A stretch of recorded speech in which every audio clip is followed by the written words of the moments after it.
Well, hey everybody, thanks so much for stopping by the forge tonight. Today I want to talk to you about a knife I was making for a fair and realized I couldn't get rid of it because I liked it too much. Not a big fancy knife, but it's just this right here. This little pocket carry skein dubh. As I was forging this thing, I realized a bit of the way through, I'm not going to be able to get rid of this. I like it way too much. So stick around for this cool review of the skein dubh, some about it and why I like it so much. All right, so just a quick overview of this blade. 2 3/4 inch 1095 high carbon steel blade, differentially heat treated. 3.5 inch handle with this kind of a mirrored hourglass type shape. Got some nice curly maple here for the handle, and that's got some super cool kind of antique worming going on in it. We've got this just excellent taper, nice and thin, moving to thick and thin again at the tip, and that little false edge, which I like a lot. That to me adds a lot of coolness factor and value to it. Nice jimping along the whole side. You'll notice this side's swelled out more. This handle scale is swelled out more and it's a little bit longer. That's gonna come into play when we are using this combatively and putting the thumb there as a thumb ramp. So more on that later. We've got our brass rivets, and again, look at how nice that curly maple is. So this is kind of a Scandi type convex grind. It's still convex, but it's a super extremely fine convex that can do Scandinavian. If you're familiar with how a Scandi grind cuts, this is going to be very similar to that, only it is just going to be a little bit more durable because it is convex. So that's how the edge comes. And I think I said it, but I'll say it again, 2.8 ounces. This great pocket sheath, single spring clip. It's got 5 ounce leather on the back so it can conform to the entire blade, and then 8-9 ounce leather in between and on the front here. So what that gives you is a really nice snap. You can hear it again. We get that nice click because the beeswax formed back here, but we've got a sturdy front, and this can snap into waistline, pocket, wherever you'd like to put it. Hand stitched as always. We've got some duotone here to make that look nice. So there's an overview of the knife. Now let's go over a little bit of philosophy about the skein dubh. So while time may go by and situations kind of change, people don't change, people remain the same. Hands work the same, arms work the same, nutrition, threats, stress, all this stuff works the same. And really the situations have a different packaging, but they're still the same sorts of things. Human beings are the same. They still deal with the same sort of problems, and they still need the same sort of solutions. That's why I love the skein dubh. This is an ancient solution to ancient problems that are still modern day problems. So the human being always needs to cut up bigger things into smaller things to be able to cook it or eat it or work with it in some way. We have to whittle, right? If I'm gonna make myself a little spoon here, I've gotta whittle it. If I'm gonna make a fire, I gotta split the kindling. If I'm gonna eat a animal, I've gotta cut it open and get its guts out and then skin it and then cut it into these little nice pieces and cook it and eat it. I'm gonna eat an onion, anything. I've gotta take it and slice it up. So there's an ancient problem for this human, and ancient answer is still a modern day answer, the skein dubh. That's why I love old designs, because they worked then and they work now for the same thing that they worked then for.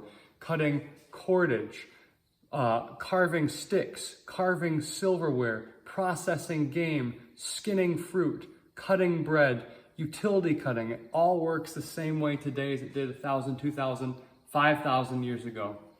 If you look at this design, it's just like those old flint knives.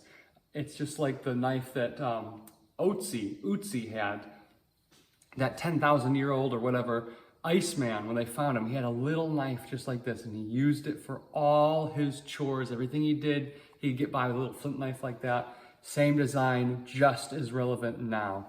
So How about that? Well, you've got this straight edge, which is curved slightly, but not so much that you lose cutting power towards the tip. So if I'm cutting through like a piece of paracord, I can actually go straight to the tip and cut through so easily because I'm not losing any force on a big curved belly. I generally like flatter blades, and this is a flat blade. If you think of it like this, there's actually not too much curve there. So you get lots and lots of leverage in that point.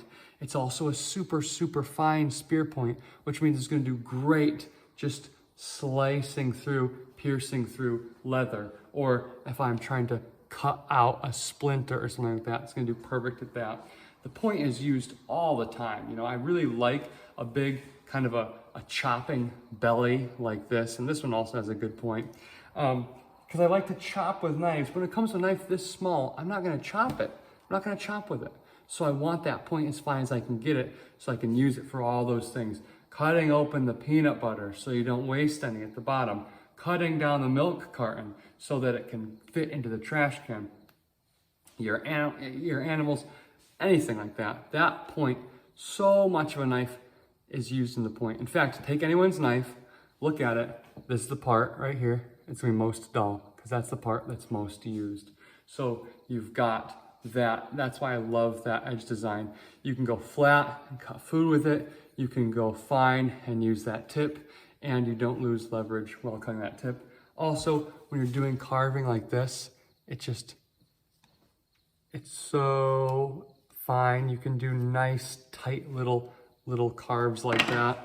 You can go way up on it and carve out the core of an apple or carve out whatever you're doing. It's just an amazing thing to have a point that fine on a knife. So that's why I'm really liking this skein dubh, because it's very, very versatile. And I feel like it's like a great knife design for a knife this big. It's not trying to be something it's not. It knows it's a little knife, and so it's an awesome design for a little knife. So that's why I love the edge, and that's why I love this knife in general. It's solving ancient problems. That one being utility. Forward grip, backwards, reverse forward, reverse backwards. Every one of those is comfortable because of the symmetrical handle, and that lends itself to use the knife a number of different ways. You know, a handle has a big say in how you use your knife. Picture the World War II knuckle buckle knife where you have to put your fingers through there. You're not going to use that for a lot of stuff. The knife won't let you. Handles tell you what you can and can't do, essentially, or they suggest to you what you can and can't do with a knife. This handle gives you tons of freedom. How do you want to hold it? Go ahead, do it that way. It's comfortable. So, symmetrical, small handle, light, small package, fine point, small edge, knife being a perfect small knife. That's why I love the skein dubh. It's solving that ancient problem of utility cutting. But that's not the only ancient problem it solved. I saw that behind me. I thought it was the sun or the moon. It's not the only ancient problem it solved. It's also an ancient last-ditch fighter's knife, defense knife. And let me tell you, it is great for that as well, from what I can tell of this design. Let's take a look at that in some more detail. So when you think combat knife, you're thinking big, long, strong, big reach, but it's exactly the opposite. See that little trick there with the skein dubh? The thing that's so good about the skein dubh is it's a black knife. That's what that means. So it can get very, very close and come out for that deadly strike. So the deadly aspect of the skein dubh is not really the greatness of its size, but the diminutiveness of its size. It's gonna be stuffed in a sock. That's gonna be stored under the armpit like it used to be, hidden right here. And I don't know why you would have to do that. Assassin's Creed type thing, not really necessary, but it's one of the advantages. Something like this is gonna be hard to hide. You're not gonna be able to get in close. You think, yeah, I want that length because I can, keep the enemy back and all that sort of thing. Well, that's a different type of fighting, defense, than the skein dubh is for. This is that black knife. Now, with how sharp this is and that length of blade, the fact is that when you are at this distance from an opponent, does not matter what they are armed with. If you have the initiative, you will you will win. You will win that encounter.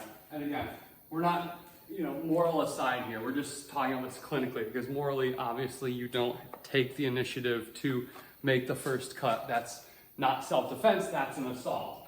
We're just talking clinically how stuff works here. If you are this close, doesn't matter if this is a dictator, a warlord, whatever, if you're this close to this opponent and you are armed with a skein dubh and the opponent's unaware, that's it, and it's done. So you really is a David and Goliath type thing. This can defeat any opponent when you are in the proper range. So that's the advantage of the skein dubh, is it's small, it's light, it's concealable, but it is deadly and it is incredibly sharp. Not only are we talking slashes here, but even more so, especially in this reverse grip, this is unstoppable. This is locked in my hand so strong, so nice that I can't even tell you. So this, you don't need to get into a bunch of details, but there's no defending against this sort of thing. This will just keep happening because it's just so powerfully locked into my hand. Again, front ways, sideways, the old books talk about pumping that in right there, heart type thing. It penetrates like that. So one of the other problems the skein dubh solves is one of self-protection, self-defense, and it solves it very well. If you're up here and close with a knife and you start to employ it, a little blade like this is going to be just as helpful as anything else you can get your hands on. So scuffle when someone's trying to take your gun, scuffle on the ground, always have it with you, carjacking, you name it. If you're in close and you've got a skein dubh, you are actually going to have a terrifying advantage. And I know that sounds like Lynn Thompson, but I love watching those cold steel solid proof videos.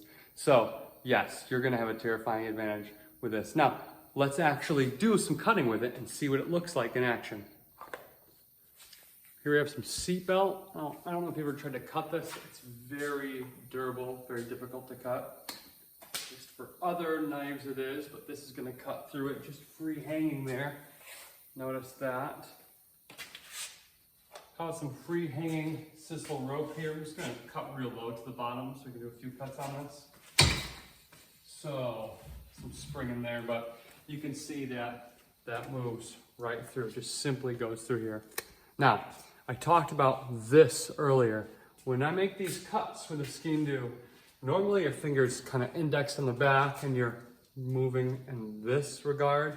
I find for a skein dubh, since it's so thin, it's best to index the thumb there and the movement is more like this. So less of like that and more like this. And so this then is how you move that. And as you're moving the skein dubh, you don't necessarily have to index back. You just reverse that grip and now you're cutting back this way. So here, do it on camera, here and here. See that? That's leading edge either time. So again, will you have the dexterity to do that when it's a fight for your life? Who knows? Oftentimes not. But that's something to consider, is that backwards cut is just as effective as that frontwards cut. So let me show you how to cut this moving backwards here. You're going to move, this is using different mechanics, and normally you're going to be using the rotation of the torso and pivoting, not as much wrist in, but it looks something like this. So you see that backwards cut is also effective. So boom, boom, both those, a good way to cut with the skein dubh. And I'm just pretty intrigued by that movement there. So there you go, some excellent cutting, sharp blade, fast blade, keen edge, and when you use it right, you can be cutting both ways. So one of the reasons why I couldn't get rid of this knife. So how about penetration? Well, let's look at it in these double canvas layer pants here. So there we go. We're going through. Let's go again. Through and through. And this is really, really important because You're gonna have to go through material before you can hit a target effectively. So that is just deadly strong. Nothing's gonna stop that. Again, when you're in reverse grip, nothing's going to stop this blade from coming in contact with what it needs to stop a threat. Now, Tanto, right? Renowned for its penetration. Just see how it does here. See how it's pushing the whole thing back? I can actually get this in a pretty good pistol grip here and really punch it. All right, I got through there, although I'm wondering if that hole was already there. Let's try to put it in a good clean spot and go higher. Yeah, see, so we're not getting the same degree. All right, well, kept you here long enough. Let's just close the video with some nice fun cuts here through your seatbelt cord, through your leather, which is often how I use it, through your, just melt away that wood. Look at that. Just like nothing. I mean, this is a great superior cutter, great utility blade. If you want one, you can go to marsfireforge.com. That's right, I've got a website, marsfireforge.com. You can order something custom. Get a hold of me on email, my phone number's on there. Text me, call me, say, Sean, I want one of those little skein doos, and I'll tell you, $250, it's yours. So there you go, marsfireforge.com. Please like and subscribe, hit the notifications so you know when these videos are coming out. Check out my Instagram as well. There's a link to that on marsfireforge.com. It all comes down to that website. So go to that website. I'm paying good money for it. I'd love to see some traffic there. Thanks, everybody. Have a good day.